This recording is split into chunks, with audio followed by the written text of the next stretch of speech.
Bonjour à tous et bienvenue sur Maroc 24, votre source d'information sur l'actualité politique et économique du Maroc. Aujourd'hui, on va parler de la situation qui se déroule actuellement dans les camps de Tindouf, la répression systématique des autorités algériennes pour étouffer la voix des opposants et empêcher toute rébellion pousse de plus en plus d'opposants à se révolter contre la caste vieillissante au pouvoir.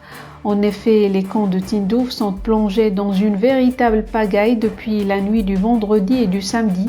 Des violences graves ont éclaté entre des jeunes révoltés et les éléments armés de la milice du Polisario. Restez avec nous pour décrypter les enjeux de cette situation dans cette revue de presse tirée du quotidien L'Opinion. Tout a commencé lorsqu'une foule a pris d'assaut le siège de la soi-disant gendarmerie au camp de Dakhla, qui se trouve à une centaine de kilomètres du camp de Rabouni. 3 véhicules de gendarmerie ont été brûlés, dont 2 complètement calcinés par les manifestants qui se sont dispersés avant de prendre la fuite suite aux coups de sommation donnés par les gendarmes. Des coups de feu à balles réelles se sont fait entendre, selon Mustapha Salma Ould Sidi Mouloud, qui a annoncé cet incident sur sa page Facebook. Les scènes de violence ont été documentées dans les vidéos qui circulent viralement sur les réseaux sociaux. Ce passage en force des émeutiers s'apparente à une riposte à la répression violente des opposants au sein des camps par les hommes armés du front séparatiste. Cet incident a eu lieu après que la famille d'un opposant connu, dénommé Ouled Dlim, a été victime d'une intervention vigoureuse de la gendarmerie.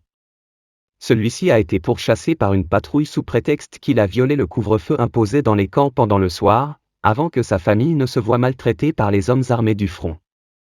Ces violences ne datent pas d'aujourd'hui et remontent à quelques jours lorsque les milices du Polisario ont effectué de nombreuses descentes musclées dans les domiciles des familles de la tribu Ouled Dlim qui ont subi les pires molestations. Ce n'est pas la première fois qu'on entend parler de tels incidents. Un incident similaire à l'attaque du poste de la gendarmerie avait eu lieu en mars 2022, quand des membres de la tribu Aoulad Moussa ont attaqué un poste de contrôle du Polisario près d'un camp appelé Smara. C'est dire combien les victimes de la répression polisarienne sont nombreuses. La répression qui s'est abattue sur la tribu en question a atteint une ampleur telle que les Chiouk ont publié un communiqué conjoint, dans lequel ils ont dénoncé la dictature du Polisario et sa répression systématique contre toute voix discordante. Ils ont également condamné la campagne d'arrestation des opposants. On ne peut ignorer les pratiques de harcèlement et de maltraitance dans le but de menacer et dissuader les gens de parler, se sont indignés les auteurs du communiqué, qui a circulé sur les réseaux sociaux, notamment chez les proches du mouvement sahraoui pour la paix. Le communiqué s'est adressé au secrétaire général des Nations Unies, sollicitant une intervention de la communauté internationale afin de mettre fin aux pratiques arbitraires du Polisario. Les Chiouk ont également lancé un appel au Maroc de faciliter le retour de leurs proches à la mère patrie.